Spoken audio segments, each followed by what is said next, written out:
Hi అండి, అందరికీ నమస్కారం. Welcome back to my channel. ఈరోజు మన రెసిపీ వచ్చేసి ముద్దపప్పు చారు, పెసరపప్పుతో చేసిన ముద్దపప్పు చింతపండు చారు. ఇది వేడివేడి రైస్లో నెయ్యి వేసుకొని తింటే, పక్కన మామిడికాయ ముక్క పెట్టుకొని వేడివేడి అన్నంలో పప్పు వేసుకొని చారు వేసుకొని తింటే చాలా బాగుంటుంది.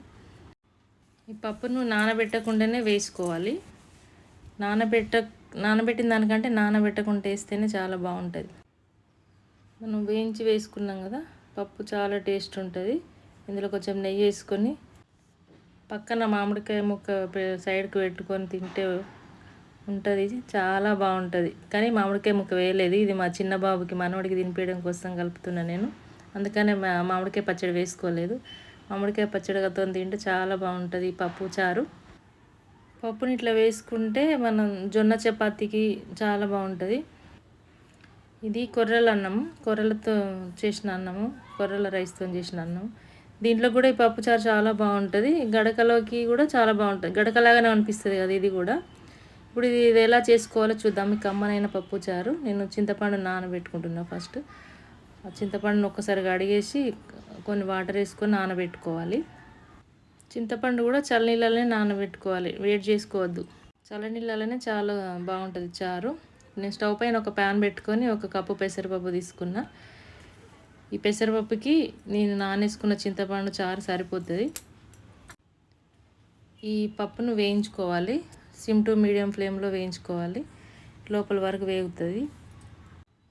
ఇట్లా కొంచెం స్మెల్ రాగానే, కమ్మటి వాసన వస్తుంది కదా పప్పు, ఈ కలర్కి రాగానే స్టవ్ ఆఫ్ చేసుకోవాలి. గిన్నె వేడి, అది మందం ఉంది కదా, ఆ వేడితోనే లోపల వరకు వేగుతుంది, పూర్తిగా కలర్ మారిపోతుంది. మందం ఉన్నది గిన్నె, ఆ వేడి మీదనే అయిపోతుంది. స్టవ్ ఆఫ్ చేసుకున్నా నేను. ఇప్పుడు కాసేపట్లో మనకి కలర్ చేంజ్ అయిపోతుంది ఆ వేడికి. పప్పు పూర్తిగా చల్లారిన తర్వాతనే మనం కడుక్కోవాలి. వేడి వేడి పప్పులో వాటర్ పోయొద్దు, పప్పు పూర్తిగా చల్లారాలి. ఆ సిమ్లో ఆ వేడి మీదనే వేగి చల్లారిన తర్వాత కడిగి స్టవ్ పైన పెట్టుకుంటే పప్పు బాగుంటుంది. పప్పు వేయించుకుంటే ఫ్లేవర్ చాలా బాగుంటుంది. వేయించకుండా వేస్తే వేరేలాగా ఉంటుంది, వేయించి వేస్తే కమ్మ ఉంటుంది పప్పు. మనం పెసలు కూడా చూడండి, కలర్ చేంజ్ అయిపోయింది. పెసలు వేయించి పప్పు చేసుకున్న పప్పు ఎంత బాగుంటుంది, ఇది కూడా అట్లనే ఉంటుంది. కాసేపు చల్లగైన తర్వాత మనం దీన్ని ఇప్పుడు కడిగి స్టవ్ పైన పెట్టుకుందాం. ఒక గిన్నెలోకి తీసుకున్నా.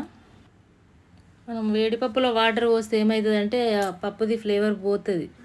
చల్లారిన తర్వాత కడిగితేనే బాగుంటుంది పప్పు. అందుకని నేను చల్లార్చుకొని కడుగుతా పప్పుని. కడిగిన తర్వాత 1 కప్పు పప్పు వేసిన కదా నేను, 3 కప్పుల వాటర్ పడతాయి దీనికి. మనం కుక్కర్లో వేయట్లేదు కదా, గిన్నెలోనే. కుక్కర్లో అయితే కొంచెం తక్కువ, 2 కప్పులు పోసుకోవచ్చు.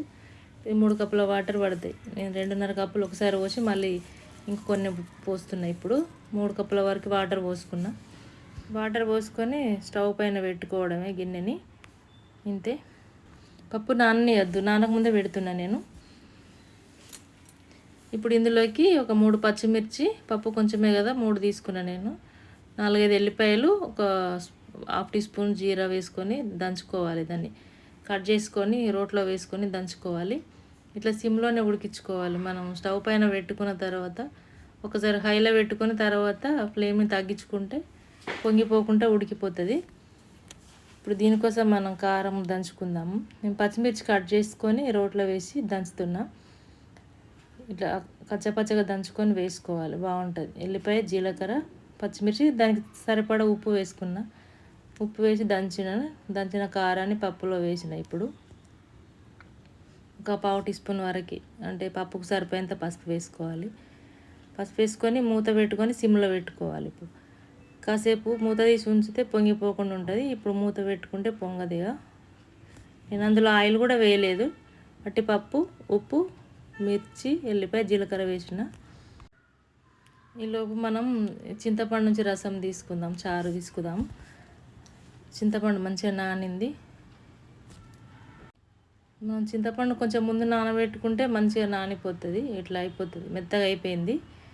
ఇది చింతపండులోంచి నారలు తీసుకొని స్టోర్ చేసుకుంటారు చాలామంది. ఆ నార తీయడం వల్ల చేతికి పిసికితే జారిపోతుంది, గ్రిప్ ఉండదు అసలు, రసం కూడా లేకుండా రాదు. ఇట్లా నారలు ఉంటే ఇట్లా వస్తుంది. వడగట్టుకోవాల్సిన పని కూడా లేదు. చేతితోనే ఇట్లా చేతిలో పోసుకుంటే సరిపోతుంది. ఆ పిప్పి కూడా ఏముండదు, వాడితోనే ఆ పీచుతోటే ఉంటుంది పిప్పి కూడా. ఇట్లా తీసుకోవాలి రసం.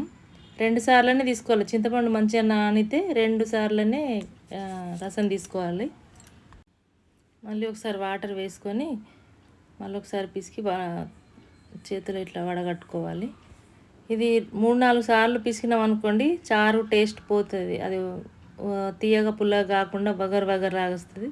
టేస్ట్ అసలు బాగుండదు. 2 సార్లనే తీసుకోవాలి. బాగా లేకుండా పిసకద్దు చింతపండుని. ఇప్పుడు పప్పు ఉడికిందో చూద్దాం. ఉడికిపోయిందండి. ఇట్లా ఉడికితే సరిపోతుంది. మరి ఉడికిపోయిన తర్వాత కూడా చాలాసేపు స్టవ్ మీద పప్పు ఉంచితే కూడా అది ఎక్కువ ఉడికితే బాగుండదు. ఉడికింది అనుకోండి వెంటనే బంద్ చేసుకోవాలి స్టవ్. చేసుకొని దీన్ని ఇట్లా మ్యాష్ చేస్తే సరిపోతుంది. పప్పు దువ్వ అలాంటివి కూడా అవసరం లేదు. స్పూన్ తోటి ఇట్లా మ్యాష్ చేసుకున్నాం అనుకోండి సరిపోతుంది. బాగా మిక్సీ పట్టినంత మెత్తగా కావాల్సిన పని లేదు. ఇప్పుడు ఒక పొడుపు కథ అండి. రాజుగారు నల్లన. పప్పు రుద్దుకుంటూ మనం ఈ పొడుపు కథ వేసుకుందాం. రాజుగారు నల్లన, ప్రధాని గారు పచ్చన, పాలన పుల్లన.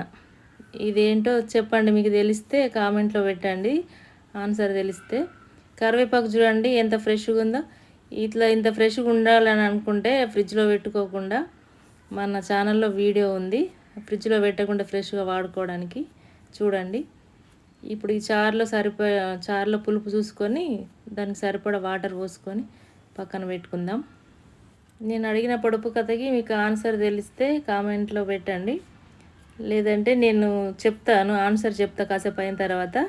చూడండి ఆ ఆన్సర్ ఏంటో. చివరి వరకు వీడియో స్కిప్ చేయకుండా చూడండి, ఆన్సర్ తెలుస్తుంది మీకు. ఇప్పుడు ఒక 7-8 ఎల్లిపాయలు, ఒక 1/2 టీ స్పూన్ జీరా వేసుకొని కచ్చపచ్చగా దంచుకోవాలి పప్పులోకి పోపు పెట్టుకోవడానికి. ఇది దంచుకొని మనం స్టవ్ పైన ఒక గిన్నె పెట్టుకొని ఆయిల్ వేసుకుందాం. 1 టేబుల్ స్పూన్ వరకు ఆయిల్ వేసుకున్నా నేను. ఇందులో కొంచెం జీరా, కొంచెం ఆవాలు, మెంతులు కూడా వేసుకోండి. 2 ఎండుమిర్చి వేసిన, కరివేపాకు, కొంచెం కొత్తిమీర వేసుకొని కలుపుకోవాలి. ఇప్పుడు మనం దంచి పెట్టుకున్న ఎల్లిపాయ జీలకర్ర వేసుకొని కలుపుకోవాలి. స్టవ్ని సిమ్లో పెట్టుకోవాలి. ఎల్లిపాయ వట్టిన మాడిపోతుంది. ఒక చిటికెడు ఇంగువ వేసుకున్నా ఇప్పుడు నేను. వేసుకొని కలుపుకొని ఈ పప్పుని మనం ఉడికించుకున్న పప్పుని ఇందులో వేసుకొని కలుపుకోవాలి. ఇంతేనండి, పప్పు రెడీ అయిపోయింది, పెసరపప్పు. మీరు కూడా ఒకసారి పప్పునైతే ఇట్లా వేసి చూడండి. ఆ టేస్ట్కి ఈ టేస్ట్కి తేడా తెలుస్తుంది. ఇప్పుడు నేను స్టవ్ పైన ఇంకొక గిన్నె పెట్టుకొని ఆయిల్ వేసుకుంటున్నా. 1 టేబుల్ స్పూన్ వరకు ఆయిల్ వేసుకున్నా. ఇది చారు కోసం పోపు. ఇందులో కొంచెం జీరా 1/2 టీ స్పూన్ వేసుకున్నా, ఆవాలు 1/2 టీ స్పూన్ వేసుకున్నా. వేసుకొని ఇప్పుడు ఇందులో పచ్చిమిర్చి నేను ఒక 3 పచ్చిమిర్చి తీసుకొని కట్ చేసి పెట్టుకున్నా. ఆ 3 పచ్చిమిర్చి ముక్కలను ఇందులోనే వేసుకొని ఫ్రై చేసుకుంటున్నా. అది మనం వేరే గిన్నెల ముందే ఫ్రై చేసుకొని పక్కన పెట్టుకోవాలి, కానీ నేను ఇప్పుడు పోపులోనే వేసుకొని ఇవి వేగిన తర్వాత తీసుకొని వీటిని రోట్లో వేసుకొని దంచుకోవాలి. మనం అందులోనే 2 ఎండుమిర్చి వేసుకున్నా, కొంచెం కరివేపాకు వేస్తున్నా. ఇప్పుడు 2 రెమ్మల కరివేపాకు, కొంచెం కొత్తిమీర వేసుకొని కలుపుకోవాలి. స్టవ్ సిమ్లో పెట్టుకొని అది కొంచెం ఇంగువ వేసుకుంటున్నా. ఒక చిటికెడు ఇంగువ వేసుకొని మనం ఒక 1/4 టీ స్పూన్ వరకు పసుపు వేసుకుంటున్నా. చారుకు సరిపోయేంత పసుపు వేసుకోవాలి. వేసుకొని అంత కలిపి మనం చింతపండు నుంచి తీసుకున్న చారుని ఇందులో పోసుకోవాలి. పిసికి పెట్టుకున్న చారుని తీసుకోవాలి, దీంట్లో వేసుకోవడమే. ఇంతేనండి, గుమగుమలాడే చారు, కమ్మని చింతపండు చారు రెడీ అయిపోయింది. పచ్చిపులుసు, ముద్దపప్పు పచ్చిపులుసు.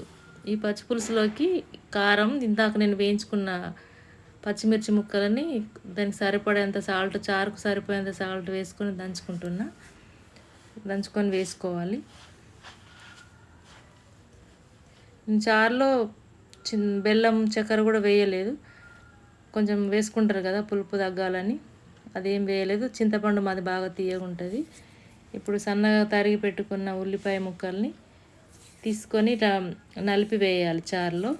ఈ నలపడం వల్ల ముక్కలు విడిపోతాయి, ఉల్లి నీరు బయటకు వచ్చేస్తుంది, ఉల్లి రసం వచ్చేసి చారులో కలిసి మనకి ఉల్లి ఫ్లేవర్ బాగా తెలుస్తుంది. అందుకని నలిపి వేసుకోవాలి. ఇంతేనండి, పప్పు చారు రెడీ అయిపోయింది. దీనికోసం కొర్రలన్నం చేసిన నేను. కొర్రలన్నం మామూలు రైస్ పెట్టిన ఈ అన్నంలోకి, కొర్రలన్నంలోకి ముద్దపప్పు చారు చాలా బాగుంటుంది. నేను వేసిన పొడుపు కథకి ఆన్సర్ అండి. రాజుగారు నల్లన, ప్రధాని గారు పచ్చన, పాలన పుల్లన. తాడి చెట్టు అండి. చెట్టు నల్లగా ఉంటుంది, ఆకులు పచ్చగా ఉంటాయి, కళ్ళు పుల్లగా ఉంటుంది. పాలన అంటే పారుతుంది కదా. ఇంతేనండి, నేను చేసిన ముద్దపప్పు చారు రెడీ అయిపోయింది. ఇది వీడియో కనుక మీకు నచ్చినట్లయితే ఒకసారి తప్పకుండా ట్రై చేయండి. ఈ వీడియో మీకు నచ్చినట్లయితే లైక్ చేయండి, షేర్ చేయండి. Thank you. మరొక వీడియోలో మరొక పొడుపు కథతో కలుసుకుందాం. Thank you for watching.